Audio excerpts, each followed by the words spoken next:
78માં સ્વાતંત્ર્ય દિવસની તાલુકા કક્ષાની ઉજવણી નિમિત્તે બિદડા ખાતે મામલતદાર વી.કે. ગોખલાણીના હસ્તે ધ્વજવંદન કરાયું હતું।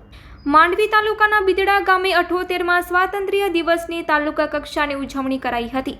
માંડવી મામલતદાર વી.કે. ગોખલાણી સાહેબના વરદ હસ્તે રાષ્ટ્રધ્વજને સલામી અપાઈ હતી।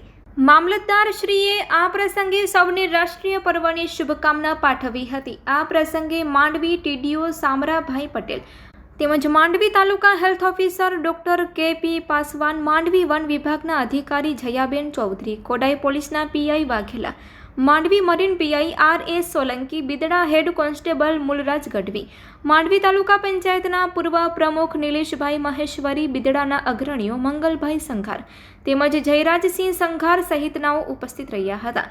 નાયબ મામલતદાર ત્રિકમ દેસાઈ, નાયબ મામલતદાર વિજયસિંહ જાડેજા, નાયબ મામલતદાર તન્વીબેન વ્યાસ સહિતનો સ્ટાફ તેમજ બિદડા ગ્રામજનોએ રાષ્ટ્રીય પર્વની ઉજવણી કરી હતી।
આજે માંડવી તાલુકાના બિદડા ગામે કચ્છ યુવક સંઘ સંચાલિત સ્પોર્ટ્સ ક્રીડાંગણમાં 78માં સ્વાતંત્ર્ય દિનની ઉજવણી કરવામાં આવી। ખૂબ જ સુંદર સાંસ્કૃતિક કાર્યક્રમો શાળાઓ દ્વારા રજૂ કરવામાં આવ્યા અને બિદડા ગામ તેમજ આજુબાજુના નાગરિકો અને મોટી સંખ્યામાં વિદ્યાર્થીઓ આજે હાજર રહ્યા હતા। આજે ખેતીવાડી અધિકારી શ્રી દ્વારા પ્રાકૃતિક ખેતી, ખાસ કરીને ખારેક અને ડ્રેગન ફ્રૂટ તેમજ પશુપાલન ક્ષેત્રે એમ કુલ 3 એવોર્ડ ખેડૂતોને અત્રે આપવામાં આવ્યા હતા। આજે માંડવી તાલુકાનું સમગ્ર વહીવટીતંત્ર, પદાધિકારીશ્રીઓ, આજુબાજુના નાગરિકો અને મોટી સંખ્યામાં વિદ્યાર્થીઓ ઉપસ્થિત રહ્યા હતા।